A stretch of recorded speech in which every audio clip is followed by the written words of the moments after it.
बिस्मिल्लाहिर्रहमानिर्रहीम। अस्सलाम वालेकुम नाज़रीन, इरफान हाशमी आपको प्रोग्राम दो टोक में खुशामदीद कहता हूँ और इस्लामाबाद से हमारे साथ मौजूद हैं इब्राहिम राय साहब। राय साहब अस्सलाम वालेकुम।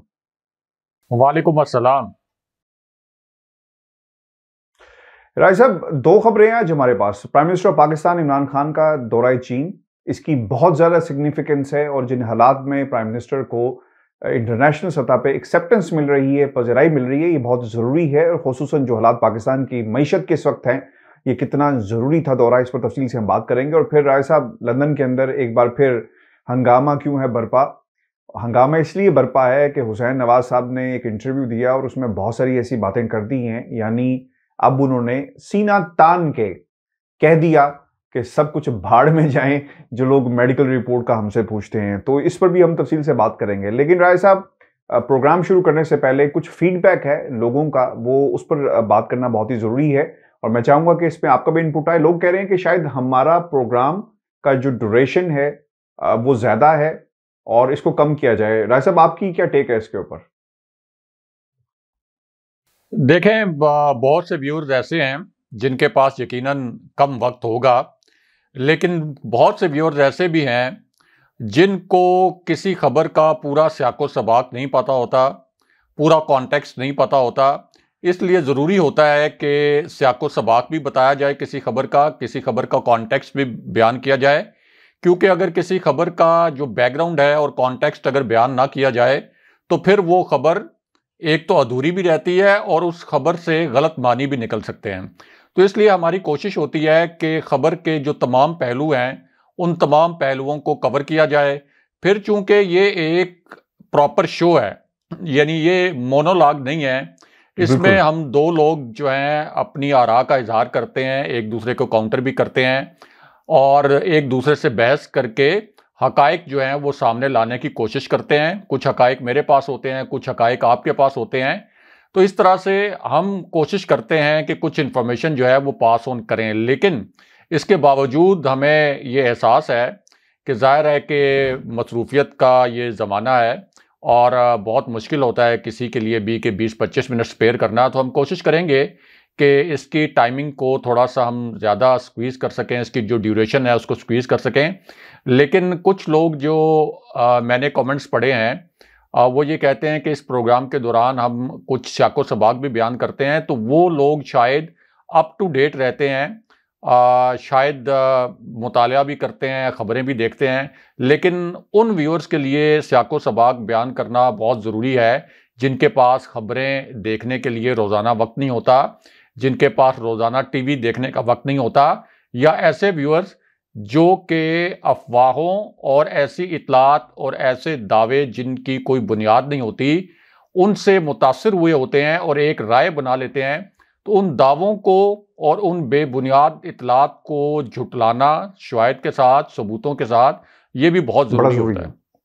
बिल्कुल आपने ठीक कहा, इसलिए मैंने चाहा कि प्रोग्राम के शुरू में ये ज़रूर हम इस पर बात करें। राय साहब, coming to the program, prime minister of Pakistan Imran Khan का सर ये दौरा बहुत ही अहमियत का हामिल है और बाज़ लोग इस दौरे को जहाँ पे एक फतह करार दे रहे हैं हमारी पाकिस्तान की इस मौजूदा हुकूमत की इंटरनेशनल सिनेरियो के अंदर, वहाँ पे ये भी कहा जा रहा है कि जनाब मौशी लिहाज से बहुत ज़रूरी है दौरा, क्योंकि जो चीनी सदर हैं उनकी कोरोना की जब से वबा का हमने सिलसिला देखा शुरू हुआ, उसके बाद ही शायद उनकी पहली मुलाकात है और वो किसी गैर मुल्की जो सरबराह मुमलिकत है उससे मिल रहे हैं। तो ये इसलिए भी बहुत इंपॉर्टेंट है और हमारी जो सिग्निफिकेंस है, हमारी अहमियत है, वो नज़र आ रही है। माशी तौर पर राय साहब, कितना इंपॉर्टेंट ये दौरा है? इकोनॉमिक लाइफलाइन कहा जा रहा है इस दौरे को पाकिस्तान के लिए और बहुत सारी इन्वेस्टमेंट आएगी, मुलाकातें होंगी, वहाँ पर मिला जाएगा प्राइवेट कम्युनिटी से, हुकूमती जो लोग हैं उनसे, वुज़रा से,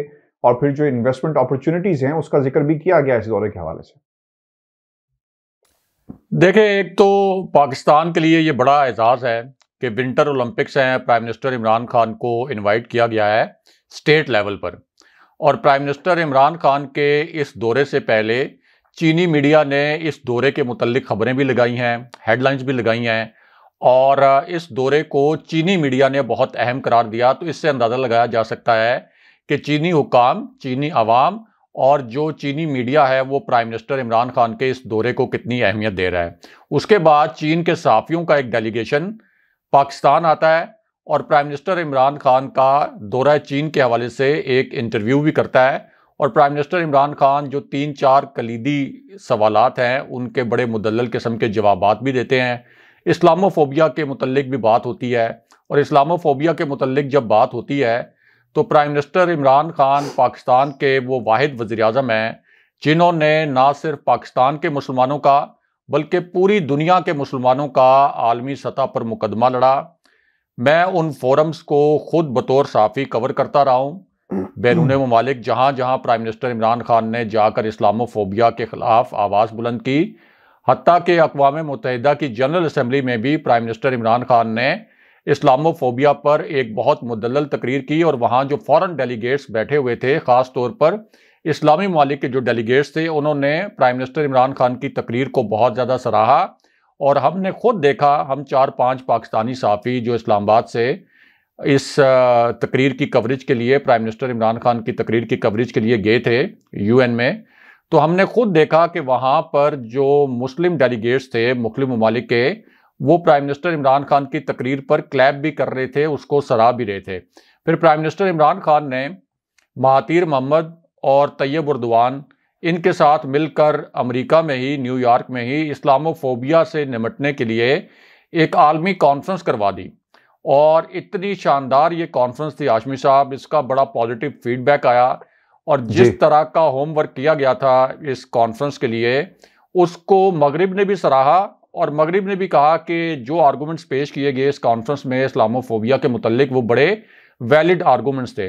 तो प्राइम मिनिस्टर इमरान खान ने इस्लामोफोबिया के मुतल्लिक भी बात की, फिर मुसलमानों की ऊपर जो मजालिम की बात की जाती है पूरी दुनिया में उस हवाले से भी बात की और चाइना के हवाले से जो वेस्ट कहता है कि चाइना में मुसलमानों के साथ कोई अच्छा सलूक नहीं किया जाता, उसके ऊपर भी प्राइम मिनिस्टर इमरान खान ने बड़ी खुलकर पाकिस्तान का जो मौक़िफ़ है वो बयान किया। अब प्राइम मिनिस्टर इमरान खान एक ऐसे मौके पर गए जहां पहले ही उनके दौरे की बड़ी हाइप क्रिएट हो चुकी थी। एक बहुत ज़्यादा हाइप थी चीनी मीडिया में कि प्राइम मिनिस्टर इमरान खान आ रहे हैं और उसकी एक वजह यह भी है कि अमेरिका ने बहुत ही टफ टाइम देने की कोशिश की सफारती सतह पर विंटर ओलंपिक्स को लेकर चाइना को, यहाँ तक कि चाइना को सफारती सतह पर तनहा करने की कोशिश की गई। हालांकि खेल जो है वो मुल्कों को, कौमों को, मुख्तलिफ कौमियत के लोगों को, मुख्तलिफ रंगो नस्ल के लोगों को, मुख्तलिफ ज़ुबानों और मुख्तलिफ कल्चर के लोगों को जोड़ते हैं, करीब लाते हैं। लेकिन इस मरतबा खेलों को तफरीक का एक आप कह सकते हैं कि बहाना बनाया गया और चाइना के ऊपर प्रेशर डालने के लिए। तो प्राइम मिनिस्टर इमरान खान अब जब गए हैं तो अब हमारे जो ज़राए हैं उन्होंने ये तस्दीक किया है कि एक तो प्राइम मिनिस्टर इमरान खान की चीनी प्राइम मिनिस्टर से मुलाकात भी तय है, सैटरडे को ये मुलाकात होनी है और उसके बाद चीनी सदर के साथ भी संडे को प्राइम मिनिस्टर इमरान खान की मुलाकात होनी है। इसके साथ साथ अक़वाम मुत्तहिदा के सेक्रेटरी जनरल से भी प्राइम मिनिस्टर इमरान खान की मुलाकात है और कई गैर मुल्की सरबराहान से भी साइड लाइन्स पर प्राइम मिनिस्टर की जो मुलाकातें हैं वो शेड्यूल हैं। तो इसका मतलब यह है कि ये बड़ा अहम दौरा है पाकिस्तान के लिए भी, प्राइम मिनिस्टर इमरान खान के लिए भी। फिर इसमें बहुत अहम बात यह है कि $3 बिलियन इस वक्त एक प्रपोजल जो है वो अंडर कंसिडरेशन है कि चाइना पाकिस्तान को $3 बिलियन की एड देगा, सॉफ्ट लोन देगा आप कह सकते हैं इनफैक्ट चाइना की जानिब से, और वो फॉरेन रिजर्व्स में ऐड होंगे क्योंकि जिस तरह से सऊदी अरेबिया से पाकिस्तान ने फॉरेन रिजर्व्स की मद में एक सॉफ्ट लोन लिया था, एक एड भी आप उसको कह सकते हैं, सॉफ्ट लोन भी कह सकते हैं, ताकि आपके फॉरेन रिजर्व्स को मज़ीद इस्तेहकाम मिले। तो अब ये एक प्रपोजल जो है अंडर कंसिडरेशन है और इस बात का इम्कान है कि ये $3 बिलियन के ऊपर एक एग्रीमेंट हो जाएगा।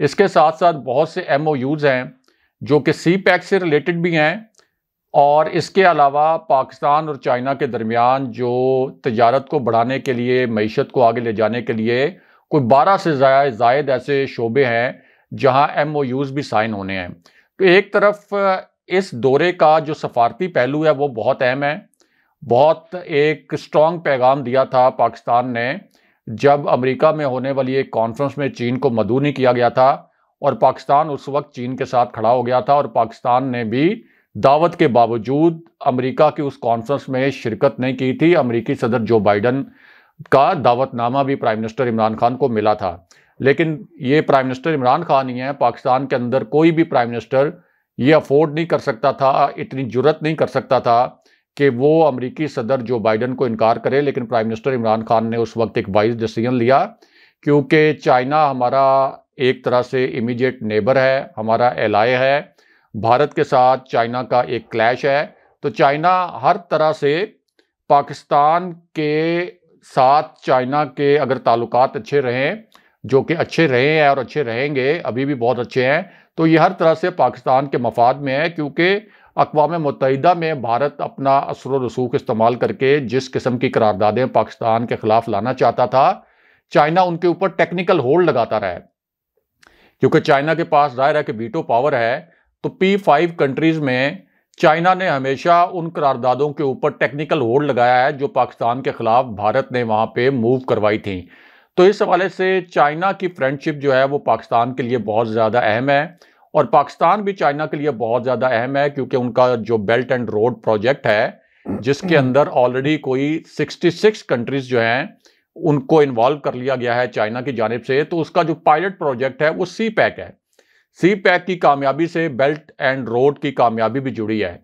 तो चाइना ये चाहता है कि पाकिस्तान के अंदर ये जो प्रोजेक्ट है CPEC, ये अपने वक्त पर इसकी कंप्लीशन हो, और इसके तहत जिस किस्म के मंसूबे प्लान किए गए वो सारे मंसूबे जो है उनकी तकमील वक्त पर हो। तो इसलिए एक तो सफारती पहलू भी और दूसरा इसका माशी पहलू भी बहुत ज़्यादा अहमियत का हामिल है। और आप देखेंगे कि प्राइम मिनिस्टर इमरान खान ज़ाहिर है कि अब चाइना पहुंच चुके हैं, तो जब उनकी मुलाकातें होंगी चीनी प्रीमियर के साथ, चीनी सदर के साथ, तो उस वक्त आप देखेंगे कि चीनी मीडिया भी उसकी कितनी बड़ी बड़ी हेडलाइंस बनाएगा। और फिर जाहिर है कि इंडियन मीडिया को उसके ऊपर और इंडियन गवर्नमेंट को उसके ऊपर बड़ी तकलीफ है, क्योंकि जाहिर है कि भारत के साथ पाकिस्तान के ताल्लुकात अच्छे नहीं हैं, चीन के ताल्लुकात भारत के साथ अच्छे नहीं हैं, तो ये वैसे भी दुश्मन का दुश्मन जो है वो वैसे भी दोस्त होता है। और तो इस पूरी सूरत में आपकी बात आगे बढ़ा दूं, राहुल गांधी ने जो खिताब गालिबन लोकसभा में किया, उनकी सर लोकसभा ही होती है, अगर मैं गलत हूं तो मुझे जरूर करेक्ट कर दीजिएगा। वहां पे उन्होंने कहा कि मोदी सरकार की पॉलिसीज का नतीजा है कि आज चीन पाकिस्तान के बहुत करीब आ चुका है, बहुत तकलीफ हो रही है। ऑपोजिशन पार्टी अगर कांग्रेस ये बात कर रही है तो ऑब्वियसली वो क्रिटिसाइज कर रही है मौजूदा हुकूमत को, मोदी सरकार की पॉलिसीज को, तो वहां पे वाबेला मचाना शुरू कर दिया गया। जी देखें, पाकिस्तान और चाइना जो है वो कुदरती फितरी इत्तेहादी भी हैं, और उसकी वजह यह है कि दोनों के जो मफादात हैं वो भी मुश्तरका हैं। फिर दोनों के दरमियान एक ट्रस्ट का रिश्ता कायम है, एतमाद का रिश्ता कायम है।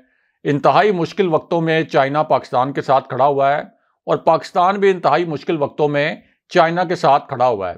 और फिर दोनों का जो दुश्मन है वो भी मुश्तरका है, क्योंकि अमेरिका ने भारत को बड़ी थपकी दी 2000 के अशरे में, फिर 2010 से 2020 तक का जो अशरा था, ताकि चाइना के खिलाफ भारत को खड़ा किया जाए।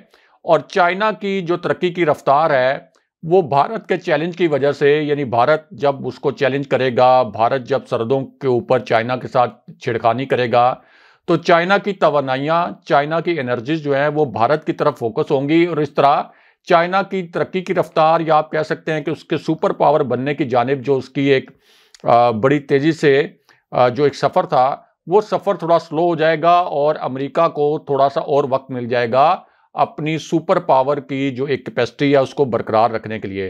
तो इस वजह से इंडिया को इस खित्ते में चाइना के खिलाफ खड़ा किया गया, लेकिन उसका नुकसान जाहिर है कि बराह रास्त पाकिस्तान को भी हो रहा था, क्योंकि अगर भारत को अमेरिका की जानिब से असलहा मिलेगा, दिफाई साजो सामान मिलेगा, और माशी सहूलियात मिलेंगी, तजारती सहूलियात मिलेंगी, और भारत जितना मजबूत होगा, तो इसका मतलब यह है कि पाकिस्तान को तो एक बड़े दुश्मन का सामना करना पड़ेगा। और सबको पता है कि भारत की पाकिस्तान के लिए कितनी हॉस्टाइल अप्रोच है। अभी जो बलूचिस्तान में दहशतगर्दी हुई है, उसके हवाले से सारे जो राब्ते थे दहशतगर्दों के, वो सारे एक्सपोज हो गए हैं कि किस तरीके से भारत से उनके जो हैंडलर थे वो सारे वहाँ से कंट्रोल हो रहे थे। तो इसका मतलब ये है कि पाकिस्तान को ये सूट करता है और पाकिस्तान ने हतमी तौर पर फैसला कर लिया है कि 7 समंदर पार अमेरिका फिलहाल हमारा काबिल एतमाद साथी नहीं है, ख़ास तौर पर एक ऐसी सिचुएशन में कि जहां चाइना और अमेरिका में से एक को चॉइस करनी पड़े, तो फिर तो जाहिर है कि चाइना हमारी चॉइस होगी। लेकिन इसका हरगिज़ मतलब ये नहीं है कि अमेरिका के साथ पाकिस्तान ने ताल्लुकात बिल्कुल बिगाड़ लिए हैं या बिल्कुल ख़त्म कर देने चाहिए। जी एक बैलेंस आपको स्ट्राइक करना है। अमेरिका सुपर पावर है और वो बैलेंस स्ट्राइक करते हुए पाकिस्तान अमेरिका को जो मैसेज देना चाहता है वो भी दे रहा है। चाइना की जानिब पाकिस्तान का झुकाव भी है और आप देख लें कि व्हाइट हाउस के स्पोक्स पर्सन की जो प्रेस कॉन्फ्रेंस हुई है उसमें भी उन्होंने पाकिस्तान को अपना बड़ा अहम पार्टनर करार दिया और ये कहा है कि पाकिस्तान का किरदार खित्ते में दहशतगर्दी के खात्मे के हवाले से और अफगानिस्तान में अमन के हवाले से बहुत ज़्यादा अहम है और हम उस किरदार को एक्नॉलेज करते हैं।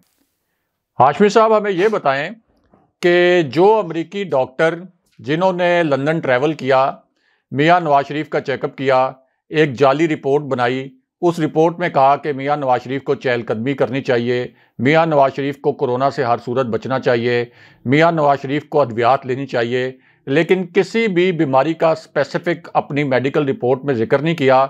ये भी नहीं बताया कि मियां नवाज शरीफ को किस किस्म की बीमारी लाहक है, कितना अरसा इलाज जो है वो चलेगा। और एंजियोग्राफी के मुतल्लिक सिर्फ बताया गया कि मियां नवाज शरीफ की एक एंजियोग्राफी होनी है। तो ये एंजियोग्राफी तो पाकिस्तान के हर दूसरे हॉस्पिटल में हो जाती है।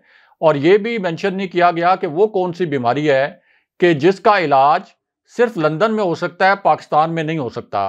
तो अब आप ये बताएं कि ये जो अमेरिका से डॉक्टर आए और उनकी जो ये ओपिनियन पर मुश्तमिल रिपोर्ट थी, इसकी लीगल हैसियत क्या है, कानूनी हैसियत क्या है, क्या इसको नोटराइज करवाया गया था और क्या ये बरतानिया में आके उनका ज़ाहिर है कि अपना एक सिस्टम होगा और अपनी जो रेगुलेटरी बॉडीज़ होती हैं जो कि आपके मेडिकल शोबे को रेगुलेट करती हैं, तो क्या उनकी इस रिपोर्ट को एक लीगल हैसियत हासिल है? अच्छा राय साहब, ये आपको याद होगा कि चार्ल्स गथरी साहब जो हैं वो इनके फैमिली नोटरी पब्लिक है, हैंड पिक्ड नोटरी पब्लिक है। फैमिली जिस तरह डॉक्टर होता है इसका इस तरह इनका नोटरी पब्लिक जो है वो भी फैमिली नोटरी पब्लिक है। और इससे पहले जितनी भी रिपोर्ट्स पाकिस्तान की अदालतों में पेश होती रही वहां पे चार्ल्स गदरी की स्टैंप मौजूद है, चार्ल्स गदरी के सिग्नेचर्स मौजूद हैं। Charles Gadri is the person जो इन रिपोर्ट्स को साइन करके नोटराइज करता है, कंफर्म करता है ये रिपोर्ट्स ठीक हैं वगैरह वगैरह। लेकिन ये एक अनहोनी से कहें या क्यों नहीं करवाया गया, एक रिपोर्ट है डॉक्टर अमेरिका का, उसको पाकिस्तान की अदालत में पेश करना था। तो फिर इसमें कानूनी नुक्ता मौजूद है, क्योंकि जो मेरी लाहौर हाई कोर्ट में जो बीट रिपोर्टर्स हैं उनसे बात हुई, मैंने कहा आपने जाकर चेक किया जो रिकॉर्ड दिया गया है हाई कोर्ट में जो जमा करवाया गया रजिस्ट्रार को, क्या उसके अंदर नोटरी पब्लिक किसी के दस्तखत या अटेस्टेड कॉपी थी या ये मेडिकल रिपोर्ट वही नहीं है जो मीडिया में शेयर की गई। तो उन्होंने कंफर्म किया कि जो रजिस्ट्रार को जमा करवाई गई है रिपोर्टर्स के मुताबिक, beat reporters Lahore high court के उनके मुताबिक वहां पर सिर्फ एक दस्तखत मौजूद है और वो डॉक्टर साहब के दस्तखत मौजूद हैं। अदालत के अंदर जब भी कोई पेपर भेजा जाता है राय साहब बाहर से, तो उसे नोटराइज करवाना एक कानूनी हैसियत उसकी बढ़ा देता है और कानूनी तौर पे ये बाइंडिंग है, प्री रिक्विजिट है कि अगर आपने कोई पेपर अदालत में जमा करवाना है तो नोटराइज होना चाहिए। अब जो मुझे समझ में चीज आई है, जो एक कानूनी तौर पर एक डिलेइंग टैक्टिक्स हो सकती हैं। कल को अदालत लगेगी, अदालत कह सकती है कि जनाब ये तो नोटराइज ही नहीं हुआ, तो पहले ही डिले पे डिले हो ही जा रहा है। नवाज शरीफ साहब बाहर बैठे हैं, मेडिकल रिपोर्ट्स आती नहीं है, सब चीजें इसी तरह चल रही हैं। तो फिर जब अदालत ये इतराज उठा देगी तो फिर बरतानिया का रुख किया जाएगा, फिर एक रिपोर्ट आएगी, फिर उसे नोटराइज किया जाएगा। तो मेरा ख्याल है कि ये टाइम किलिंग टैक्टिक्स हैं, डिलेइंग टैक्टिक्स हैं जो हो रही हैं। फिर आपने एक बात कही कि एक जाली रिपोर्ट, देखें मैं आपको एक बात बताऊं, ये स्टेटमेंट बहुत बड़ी है। हम ये बात इस तरह नहीं कह सकते कि जाली रिपोर्ट्स, क्योंकि रिपोर्ट्स नहीं है राय साहब, ये एक डॉक्टर की राय है, एक डॉक्टर का ओपिनियन लेटर है। अगर आप देखें तो ये दस्तावेज है जो डॉक्टर की तरफ से दी गई, जिसमें टाइमलाइन है बीमारी की, जो कब से उनके साथ मुंसलिक रहे। एक तरह से उन्होंने बताया कि मैं इनका फैमिली डॉक्टर हूं, इनको जानता हूं और काफी देर से इनका इलाज कर रहा हूं। फिर उन्होंने बताया कि कौन सा इलाज होना है। इसके अलावा ओपिनियन के अलावा कहीं पे कोई चीज मौजूद नहीं है। कौन सा इलाज उन्होंने बताया कि इनका होना है? वो रिपोर्ट मैंने देखी हाशमी साहब, 3 सफ़ात की। किसी एक सफ़े पर यह नहीं लिखा हुआ कि इनका कौन सा इलाज होना है, सिवाय इसके कि इनकी एक एंजियोग्राफी होनी है। और जाली रिपोर्ट मैंने इसलिए अल्फाज इस्तेमाल किए कि मियां नवाज शरीफ को ये कहा गया कि आपने कोरोना से बचना है, कोरोना से बचाव इसलिए बहुत ज़रूरी है कि आपकी जान को ख़तरा हो सकता है। तो कोरोना से अगर उनको ख़तरा है तो पाकिस्तान के अंदर 6000 केस है रोज़ाना, 1 लाख केस है यूके के अंदर। मियां नवाज शरीफ बगैर मास्क के वहाँ पे प्रेस टॉक करते हैं। मियां नवाज शरीफ बगैर मास्क के हसन नवाज के दफ्तर जाते हैं, वहाँ पे सियासी लोगों से मुलाकातें करते हैं। मुस्लिम लीग नून बरतानिया के जो अरकान हैं, जो रुकन हैं, जो कारकुन हैं, वो हम देखते हैं कि गुलदस्ते उठाकर मियां नवाज शरीफ की रिहाइशगाह पर जाते हैं। मियां नवाज शरीफ उनसे वो गुलदस्ते भी वसूल करते हैं। फिर इस रिपोर्ट में जो कहा गया कि आप चहलकदमी करें और एक सिर्फ मेडिसन का जिक्र किया गया, जो वो मेडिसन लेते रहे, 6 मेडिसन 7 मेडिसन तो हर दूसरा इंसान जो है वो हर दूसरे तीसरे दिन चौथे दिन ले रहा होता है। कभी पैनाडोल ले रहा होता है, कभी कोई बीपी की दवाई ले रहा होता है, कोई शुगर की ले रहा होता है।